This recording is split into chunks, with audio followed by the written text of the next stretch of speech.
Uh, we are going to have our session today.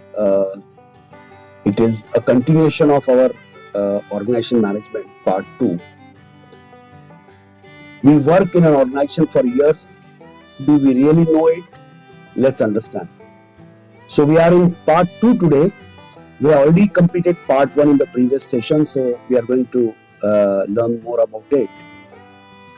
About in part 2 about organizations, their strategy, their structures, their systems, processes, job, task, correct? And that is mandatory to know. That's why we must know our organization very well before we join our organization.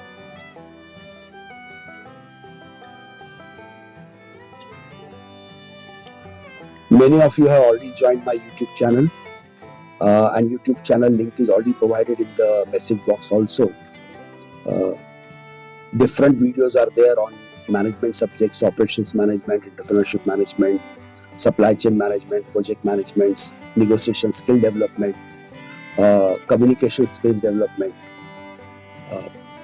It has a variety of videos, almost 170 videos are there by this time, and audience are encouraging so much so that I have to keep adding good videos, and these sessions are also available on the so this is there, so please do subscribe, and it's free. Okay, I also feel encouraged when I get a lot of good feedbacks about it. And similarly, my WhatsApp broadcast number is also here, so please text me. Hi, I'll add you to my broadcast list where normally the videos I keep circulating from my sessions, and whatever management videos I prepare, I keep uploading them. So that is another way to go over my videos.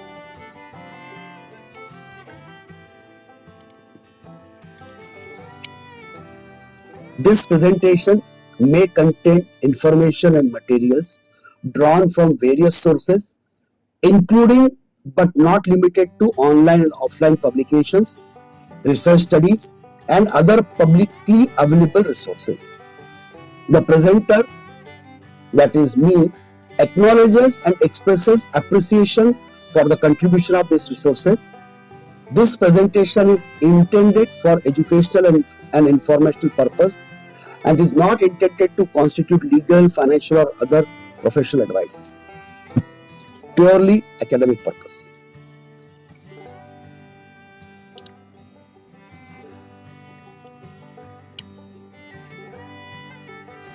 I've just brought up the this block flow diagram of an organization, which we have seen last week or in our previous session,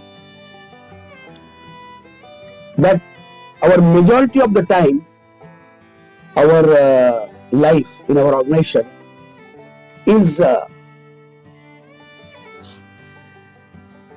between the serial number 5 to serial number 7,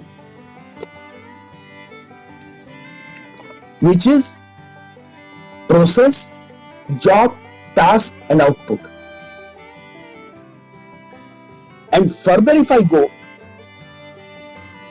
majority of the industry percentage is involved in job, task, output. That means 6, 7, 8. 5, 6, 7, 8, and majority in 6, 7, 8. But the most important point to take away from this is that the life is beyond this also within your own organization. You must know that what is the purpose of your organization. You can say me, sir, why we should know about all these things? We are getting salary at the month of the end, correct? Okay. That is the most, I will say, most myopic approach in our professional life. Who want to climb in the ladder, who want to grow in their career, who want to write a mission and vision for their company or for their own company. They must know the steps of organization, how an organization is built. And for this reason, do not trap yourself in job, task, output. Job, task, output. No. Know your organization. The way your organization selects you, you select the organization before joining it. Try to see whether this organization vision and mission is sustainable. Is this organization is going to be there in the market for next 10 years? Will there be a growth opportunity for me in this organization? That is point number one. That's why you should know your organization very well. Starting from vision, mission, its goal and its objective. And only on this square one, our first session, part 1, was highly focused on vision, mission, goal and objective of an organization. Part 1 was emphasized only on this. Probably the vision and mission of that organization is not sustainable in the market. So, you make it another job. But remember one point. The concept of working as an owner in the organization at any level where you are working can only be supported by the concept when your vision, your mission, your objective, your goals are synchronized with organization. So that's why I'm pushing up this point so hard right now. Two things to take away. One is, never be a concept of I am an employee of an organization. I get the salary at the end of month. My job is done. Good. But beyond that, think like an owner in the organization.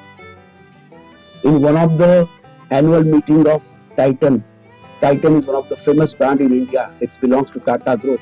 Titan watches, correct? When the survey was done in that annual meeting, you know what was found in each employee? Because somebody will be junior, somebody will be senior, somebody will be boss, somebody will be super boss, correct? So there will be hierarchy. But they found one common thing in each employee. That everybody was proud to be about his organization and everybody was responding like an owner of the company. That ownership.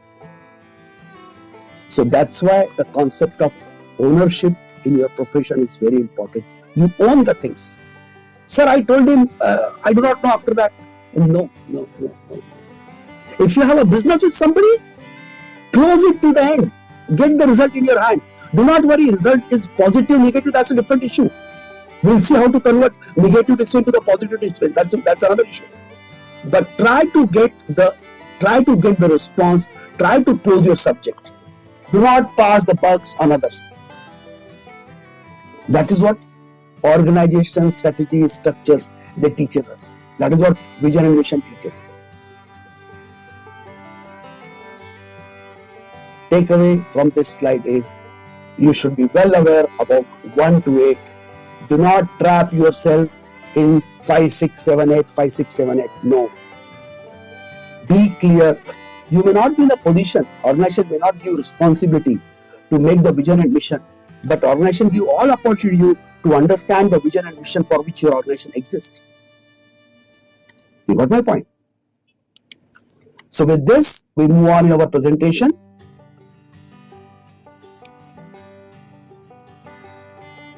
So today our cycle will start from strategy. Mission, vision, we have completed. Goal, objective, we have completed. Okay? But today we are going to discuss from strategy.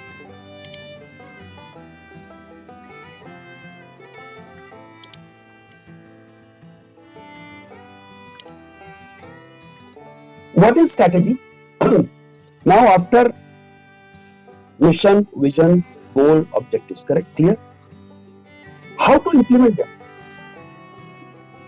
So the best effective soldier to implement them is what strategy you follow. So now we are coming to a strategy. And what is a strategy actually? I will just read the definition. Okay, no need to do that. The strategy is a set of analytics techniques for understanding and influencing your company's position in the marketplace. These are the analytical tactics for understanding and influencing your company's position. But you should know your company's position, where you are standing in the market. and how to put your company in front of your competitor, what strategy you should adopt. That's why to make the strategy is very important. To know which strategy to be adopted for your company is very important. We say sometimes, correct, that, oh, this time my strategy was not good, okay, so I could not able to make it. Or we'll say, no, my strategy was too good, see, I made it. We'll understand that example, don't worry. But the purpose is, the strategy is a set of analytical techniques. You analyze and you convert that into a technique. So analytical techniques to understand the business model, how I should play in this game, what strategy I should adopt. In football, 4-3-2 or 4-3-2 in reverse or 4-2-4, correct? What is this? This is a strategy, how you are putting up the players, defense more, attack more, correct? Couple of you may be very good in football, so you may be knowing about it very clearly.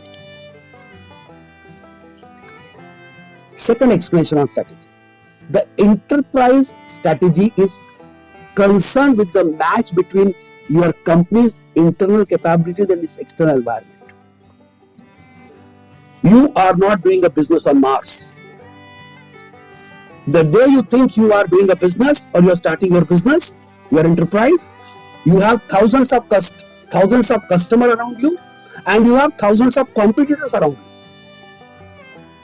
Clear? That means every day you are competing with your customers.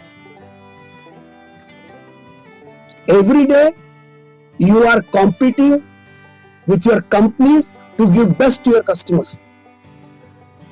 So that is nothing but how you can do that. So your strategy analyzes your internal capability. And once you analyze your internal capabilities, you collaborate your internal capabilities to meet the external environment, which are your competitors.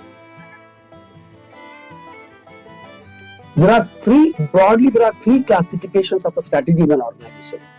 One is corporate strategy, business you should be in. High level strategy. Which business should I do? My forte is in AI, or my forte is in steel. So what I do? I go into my strategy, business where I can do a great wonder. Take the right decision. Okay, because you are going to invest the money into it. You are doing a business for the profit. Correct? This is a business which will give you a sustainable performance in the market. Corporate strategy, which business I should do? See, very high level concept. Cement or AI, two different poles. Next. Now, corporate strategy you decided, okay, to go with one business. Very good. Now, business strategy. Tactic to beat the competition. Business strategy means business is finalized now. But I will do this business with what strategy? So that I can beat my competitor. That is what you make a business strategy. There is a difference between strategy and tactics. You make the strategy, and tactics is you tweak your strategy so that you can beat your competitor. So for example, this example I always give, and I really like this example because it's very easy to understand. Say you are having a very good brand right now, okay, very good brand in GCC region for cement. Okay, you are a well-known brand, but your market share is only 10%. They know you that you are a very good brand, but your market share, probably your marketing strategy may have some issue or something, that is a different issue, but you are only 10% market share, correct? Now what you will do, you want to increase your market share to 50%. And when you say you want to beat your market share to 50%, what is the meaning of that? You have to beat your competitor. Then you think that to make my market share 50%, I have to produce more cement also, correct? Because my present capacity, I can go, if I'm producing 10%, I can produce maximum 15%. But I cannot produce 40% extra or 30% extra to capture 50% market share. Then what you do in that scenario, you visit different countries across the globe and tell them, I want this quality to be made. Okay? But you will make for me of my specification. I will check quality and everything. So that because I am very famous in GCC region for my quality, my specification, my standard, so I cannot compromise. But I will use your manufacturing premises to make my product, and then you will pack it in my name. Clear? So you are not installing a factory, you are not installing the plants to make the cement, because that will have a huge capital investment. But you are negotiating well to take a bulk product from the world market, different countries and everything, in your name, and you suddenly started flooding the market. Your competitor doesn't know. You suddenly started flooding the market, and you tell the buyer from whom you are buying, look, I have a big plan. If you give me great discount, tomorrow you have a sustainable business for next 10 years. So give me better price, otherwise I will go somewhere else. So when you commit something to your buyer, of your supplier in other world, other country, he is giving you better price also. So now you have started flooding the market with better competitive price, okay, and in the shorter duration, before your competitor come to know that from where suddenly you are flooding the market with your better product, because they have to put plant, machineries, everything, correct? They are too late by that time, and you already captured in 6 months, you have captured the market. So by giving better price, already you have a brand image, but only you did not have the production capabilities, but you change your strategy, you became aggressive. So that is the tactics you use to beat your competition, and that is your business strategy. In place of putting the manufacturing plant, waiting for 3 years, you purchase the products marketly. You took other plants to manufacture your products. It's 0 hours, 3 months, 2 months, 5 months time. There's no much period for that. So that is your business strategy. Now functional strategy. Operational methods to implement the tactics. Now you decided. Now operational methods you are going to put. Operational method means what? I am going to increase my production 10-15% more, or 5%, whatever I can do it. That is one thing. And second thing is, I am going to use the other premises. Now I am going to put my manpower there. I will tell them, if you are not using plant, don't worry, I will supply the manpower and they will produce my specification cement in your company. Don't worry. You don't worry. We will support you. So that, see now here, see. When you are buying the cement from other manufacturer and he declares, sir, sorry, I cannot produce this much product for you, but I have manufacturing facilities right now. What you say, don't worry. We rent your facilities. We bring our manpower, okay? And we'll run your plant at 100% efficiency or 110% efficiency, 110% efficiency. Operational methods. So you are supporting your supplier also, not only by buying the products, even his operational support also you are providing to him, so that you get the product which you want. So you have full control on his operations. So you made him dependent other way also to him. So these are functional strategies, operational strategies, working level strategies, how to implement your business strategy. Correct? One slide is very clear about the strategy concept. Now we go to next.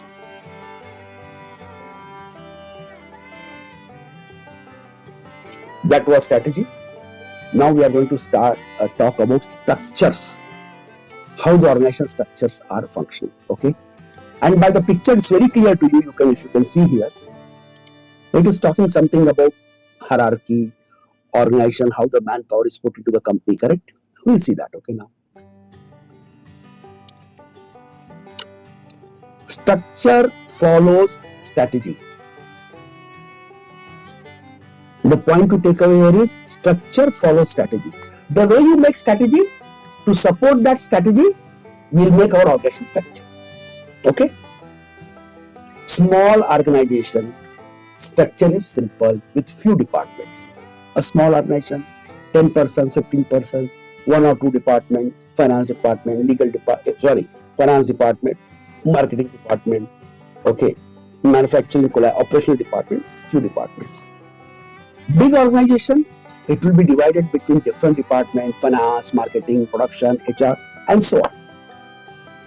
In small organization, dual roles are also finance will or marketing or production, they play dual roles also, correct? But in big organization, because the activities are more, and each vertical is having more workload, more expansion of jobs and tasks are there. So there are independent vertical, finance, marketing, production, HR, correct? Each department will have a head. Some people are some rule for communications, one head, some people, and there are communication protocols, correct? If you want to talk to me, you have to come through your boss, or you have to come through your boss, then your boss talk to my boss, and then my boss tells me. So from A to B, B to C, C to D. These basic pillars on which business is built are called the structures. These are basic principles. Small organization, big organization, who is heading, who is boss, who is the working team, what is the communication protocol. So these are the basic concepts to build the structures in an organization. But the structures are very important in an organization. Okay, because structures are the place where the human resources is placed in such a way so that they can be used efficiently. Wrong structure may lead to collapse of an organization because it is not able to fulfill the objectives, vision, mission, and followed by the strategy laid down to support the organization goals and objectives. Okay, so the right structure is very important. For example, this tall and flat structure, correct? Another is, there is an organization A, you can see the tall structure, correct? And a flat structure. One boss in organization B, one boss and reporting, everybody is reporting to one boss. Clear? Good. So this is a tall and flat structure. Then comes matrix structure. What is a matrix structure, by the way? Reporting to, okay, better to let me do it like this. Now, you can see a finance officer, correct? This finance officer is reporting to a product manager A, horizontally if you see. But at the same time, this organization is having different product manager or different production units. And their finance head, which is a vice president finance, is sitting in head office. So he is having dual reporting. He is reporting to vice president finance also as a functional reporting, and as far as routine reporting is concerned, which task has been assigned, that is assigned to product manager. So this is called matrix structure, dual reporting. Two bosses, okay, reporting to local in charge as well as in charge of the department in head office. And generally this is used by multinational companies, correct? My boss is sitting in Singapore, okay, I am working here in India, okay, or I am working in Kuwait, my boss is sitting in Dubai, UAE, correct? But I am working here and I have a local in charge to whom I am reporting here. Dual reporting, which is called matrix structure also. What you see right now is one of the wonderful structure in the industry, and is a very famous structure in the industry. And I will give examples also for this. Adhocracy. And what is adhocracy, by the way? Structure where information flows takes place in all directions, thus enabling organization to take advantage of opportunities as never before. See, in the beginning I said, correct? A, B, C, D. That means if you are A, I am D, so you have to come through your boss B, and you have to come to my boss C, and then you can come to me. So between A and D, there are two more stop points are there or check gates are there, correct? Clear?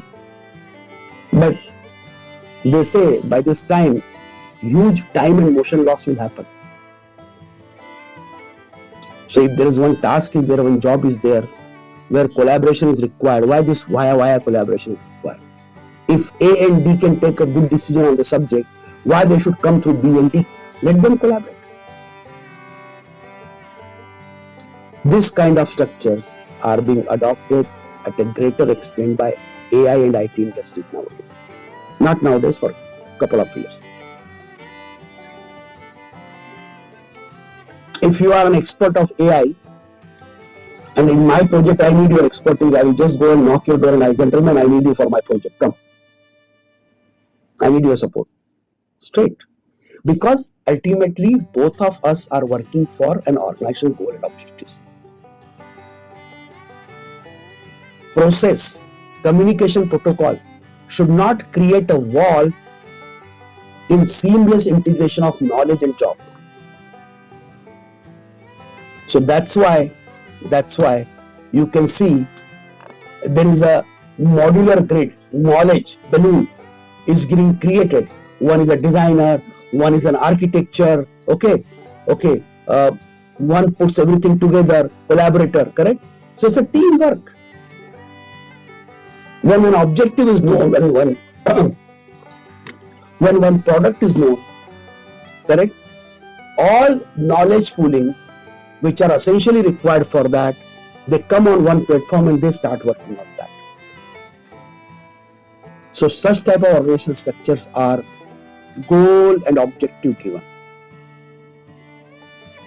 A specific product driven. Whenever that product need a support of 3, 4, 5, 6 specialists, they come on board.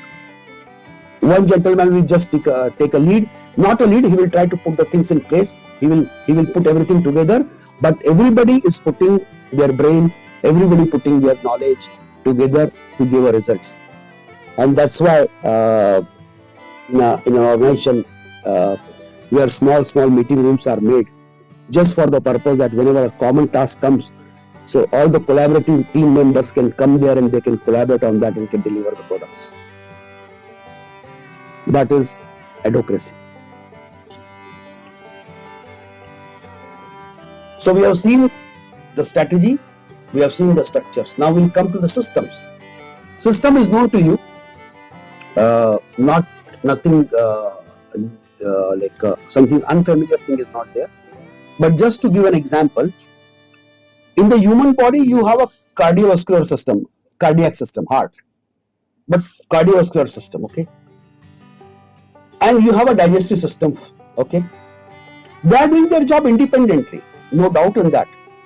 But digestive system gives energy to heart, okay? See, they do their job. So in the system, everybody do their job, but their job has an objective to support somebody. In an organization, each system is independent as well as interdependent also. This is now system. Marketing system is dependent upon HR system to get human resources. Very good.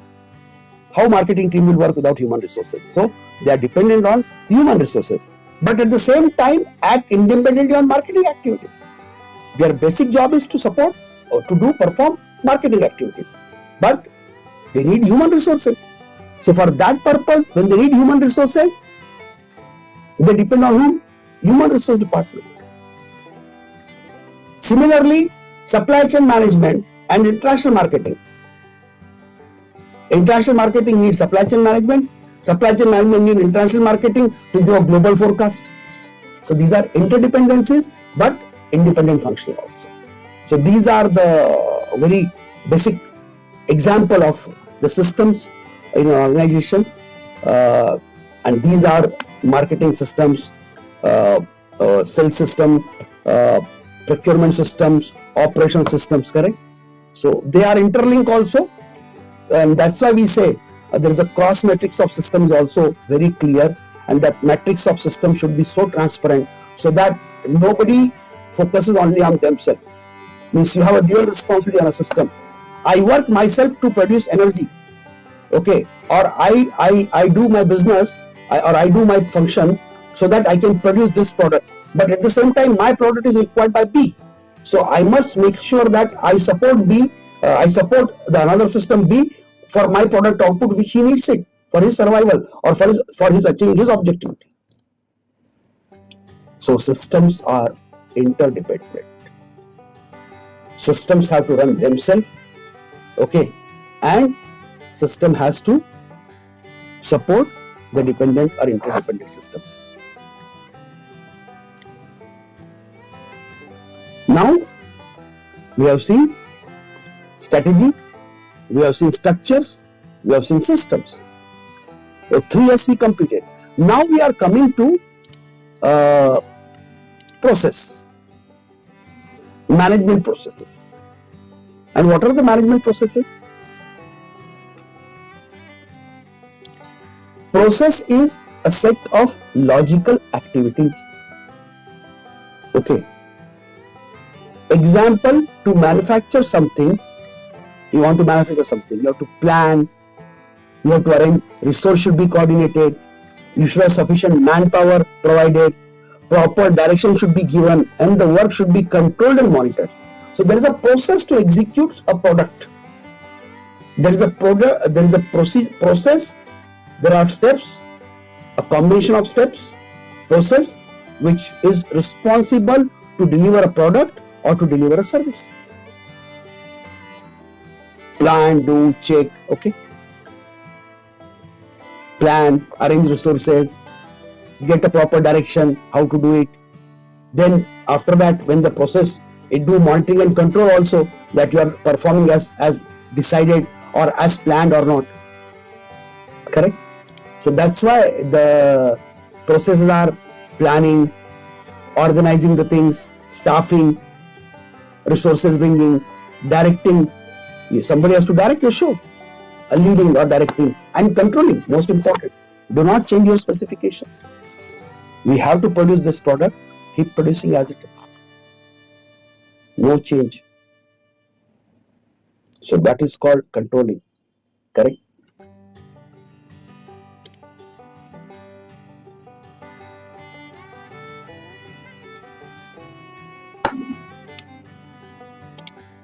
Now we have the organizational processes. In that sub activities there, job and task. Okay. So what is that? That is what I said. Our majority of the lifespan goes in job, task, output. Okay, or process, job, task, output. Okay. So it's very familiar to us. We are doing it day in, day out. Okay. How management looks at it for the jobs. Each process is made up of several jobs. Correct? Process is a set of jobs. A job is a set of similar activities. Please continue with your this thing, and okay, do participate in the survey, because that is always a good feedback, and you evaluate how you are feeling it. Okay, so you must express yourself. That is a way of expressing your opinions. A job is a set of similar activities. For example, the job of a teacher, listen to me carefully. Huh? For example, the job of a teacher involves the task of preparing for class, teaching, preparation for class, teaching, making question paper, correcting papers, giving feedback to the student, etc. Correct? So in a bigger school, you have an examination center separate who conducts the exam. For correcting the papers or checking the papers, somebody else be given the responsibility. Correct? So the process is, one process has a different components, different jobs. So in a bigger organization, there could be different stakeholders for each activity. Okay, somebody, class teacher will give feedback, somebody else will check the paper, somebody else will make the question papers. Correct? Somebody else will teach. Correct? For a small school, probably many of us have passed through that. We used to have one class teacher. He will be responsible for all the subjects. Correct? Especially in the primary school, I used to have one teacher, and that teacher will be with us for the whole 7 hours, 8 hours a day. Mathematics, science, language, all the subjects the teacher will teach. He will only set the paper, okay? He will only review the papers, he will only give the feedback, correct?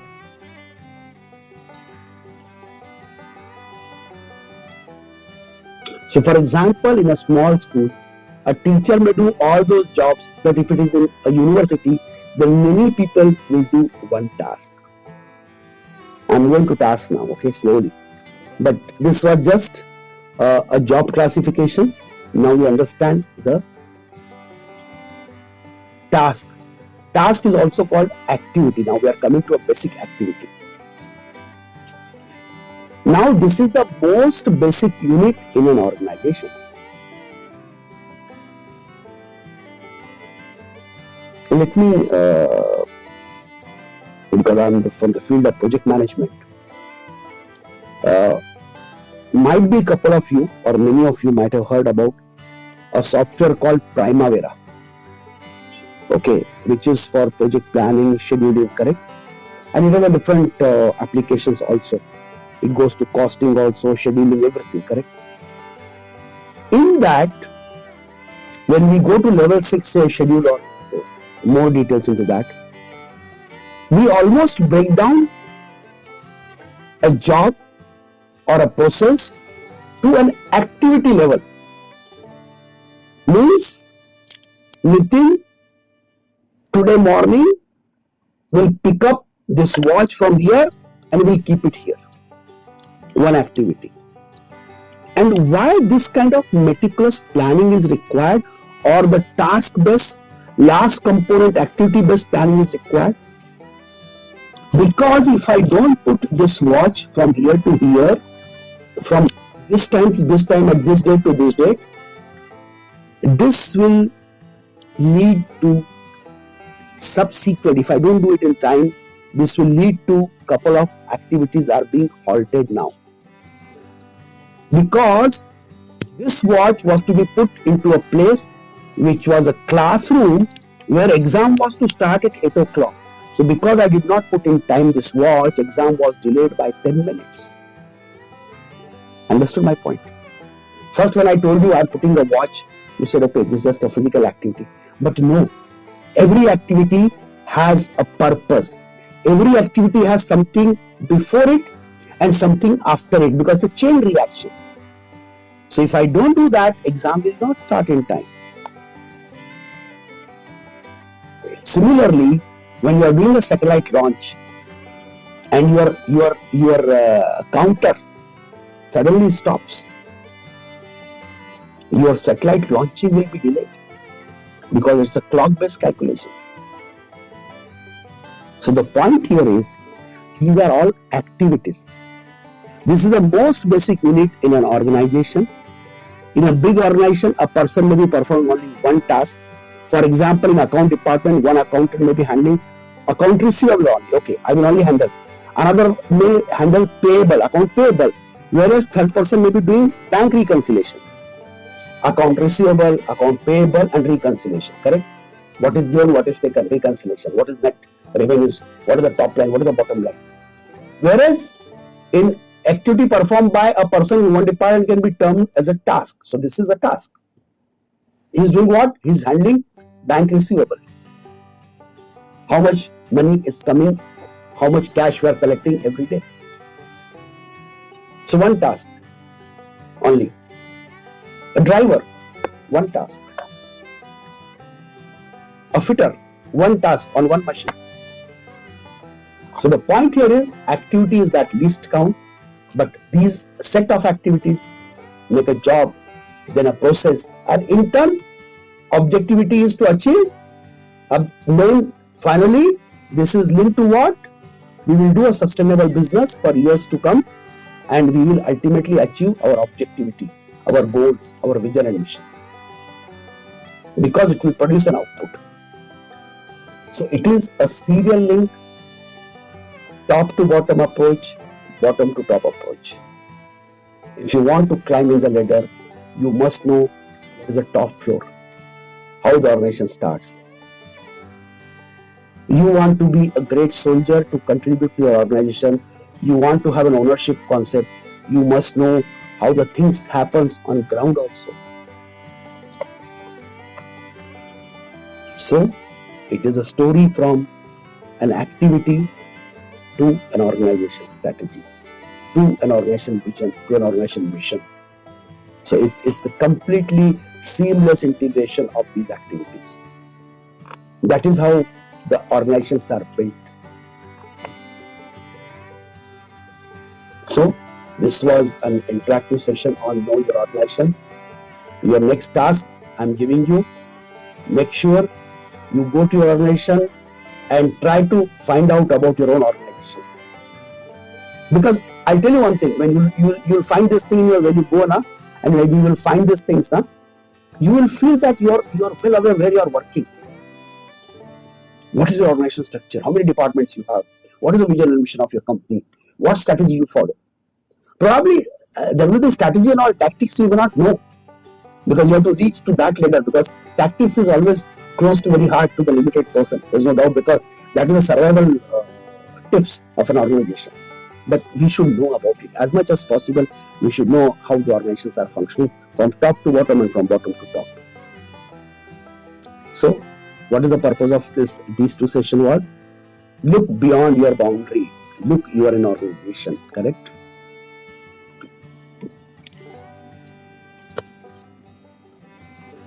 It's for you guys to read.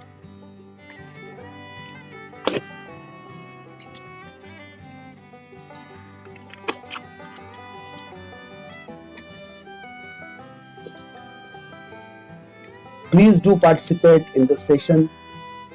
Do subscribe the channel. Okay. Share the knowledge. Transfer the knowledge. Yes, Simon, go ahead, please. Simon, I'm not able to hear you. How are you, Nitin? I'm good, Simon. How are you? I'm very well, thank you. Thank you for your wonderful lecture. Thank you. Can you please talk Simon, I have one request to you. Yes, please. Please do attend one-time class when you are flying also, okay? So I can say the commitment of Simon is there. So he's attending the class from here. Anyway, don't risk your safety. Sorry, don't do that. Go ahead, Simon, please. Okay, thank you. I am in Fiji right now. The time here is coming to 4 o'clock. 4 o'clock, yeah, correct. So I normally wake up 4 a.m. 4 a.m. Very early just to attend this lecture. You know, before I was in Oman, so the times were conducive. But since I shifted to this area, time changed, you know, the time zones. We all appreciate your commitment, Simon. Please go ahead. Okay, thank you. So can you please talk a little bit more on the organization system, just to recap? Okay. Let me go back to the system slide. Actually, the system, when we talk of system, correct? So before systems, we have two things, strategy and structures, okay? Now when we come to the systems, actually, marketing department is one system. Human resource department, you can call them department, but they are systems which are essentially like a human body. You have a digestive system, you have a cardiovascular system, you have neuro system, correct? So similarly, an industry is also made based on this kind of system. Now, how industry will be made? There will be an operational system. They are responsible for operations. There is a marketing system responsible to make a strategy how to sell the products, how to prepare the forecast. There will be a human resource system to arrange the human resources. There will be a commercial or a procurement system how to procure the things for the organization. So they are nothing but, in a simple language, we have made them department, function, this department, finance department, legal department, correct? We made. But before the department, they are systems which makes an organization complete. When you put all systems together, the system in togetherness, they make an organization. So they are nothing but, in a general, our language, they are department, production department, manufacturing department, warehouse department, inventory department, logistic department, supply chain department. You can say that, but they are systems. The department is made based on the system requirement. Correct? So that is what this is. The system means synonym. You can easily, for easy understanding, you can say a department. But why should I have that department? Because I need a system in place to work. We always say, na, remember that our common saying, person should not work, an individual should not work, system should work. What is that system? If you are a best pilot, correct, okay, or you are a best person in your team, and there are 10 persons, correct. So when we say, oh, he's running the show, but that is not good for an organization. He is one component of that system. So the total system should work. And what is that total system? That is an air fleet. So that system should work in totality. So you belong to one system, other belong to one system. There is a ground staff. So they are all systems. Without ground staff, you cannot even land your flight. You have to have ground staff. So these are the independent systems who are working at their place, but they are supporting each other also. So this is what the system is meaning. By default in industry, marketing, finance, legal, they are all systems because they are driven by some particular objective and functions. I'm done. Thank you very much. Now I understand, and it is very clear. It's like the body, the whole system should work. Yes, yes. Everyone should contribute. Yeah, and collaborate. Thank you very much, Prof. Most welcome. Most welcome.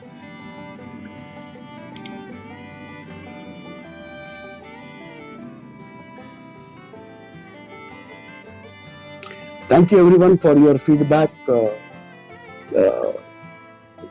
presented to me. And I'm looking for more interaction. We have 4-5 minutes to go more. Time is not the limit if you have genuinely you want to participate. Or you can join me, but you can join my YouTube channel. You're more than welcome. Yes, go ahead. I'm ready to listen. Please go ahead. Yeah, good evening, sir. Yes, ma'am, please go ahead. Good evening. Good evening. Good evening, ma'am. Please go ahead. Thank you so much for this excellent session. A wonderful session. Thank you, ma'am. Thank you. My question is tactics and strategy. Is it proper to say they are one and the same? I would like you to throw more light. Actually, I'm not. Your voice is not coming clear to me. Your question is related to strategy. Am I right? Yeah, tactics and strategy. Oh, okay. Is it proper to say they are one and the same? No. Thank you very much. Yeah. Some more light. Yeah. I will. Area for me. Yes. Sure. You have asked a wonderful question, and thank you for that question. See, the strategy is a known phenomena. Everybody takes a decision. Everybody makes a strategy. Corporate strategy, business strategy, operational strategy. They make a strategy, no doubt in that. Okay. Strategy is taken based on the most, like what you call it, scientific way. Based on many studies, the strategies are made. Okay, I will play like this. That is my strategy. But what is tactics? So I will give you one example. In the war, both the parties who are in the war with each other, they broadly know that what arm and ammunition both are having. If A and B is in war, they know what arm and ammunition B is having. Okay? Similarly, B know what is the arm and ammunition A is having. So you are well aware that he is having this thing, so most probably he will follow this strategy and all, okay, but you know his inventory. But the tactics is that when A know B will put this arm and ammunition he will apply on me, he do not do that. He make A surprise by changing the order on the spot, and that could be fatal for A. So the tactics is a modified version of strategy which can be a game changer or which could be your opponent or your competitor. Okay, your competitor does not know what you are going to do. You become more unpredictable from the given resources. And I will explain it now in the business model sense. What happens? Everyone knows that you are a good cement brand. I will take the same example. And you have a good reputation in the market and you are sharing 10% market. Then you say, now we have an aggressive plan. In your business report you publish that we have an aggressive plan now, and we are going to be almost capturing 40% or 50% market share in your what you call it, in the GCC region. So your competitor eyes and ears are now open. Oh wow, XY company, X company, now they want to increase their market share to 50%. And for that, you know what you declare? That I'm going to install 3 big plants and everything. Listen to me carefully, huh? I'm going to purchase some land also for that. And you said I'm going to establish a big plant and everything. But parallel, you know what you did? You send somebody to the world, different manufacturers, and tell them, you start manufacturing cement for me from your plant which is already in place. And suddenly, by the time your competitor knows that your competitor relax slightly because this man will build the plant, cement, his production will increase after 2 years. Should another 2 years? No 2 years. You went, you started manufacturing your product in some factories in the world which is already there in place, and within 3 months you started flooding the market with your product. That is tactics.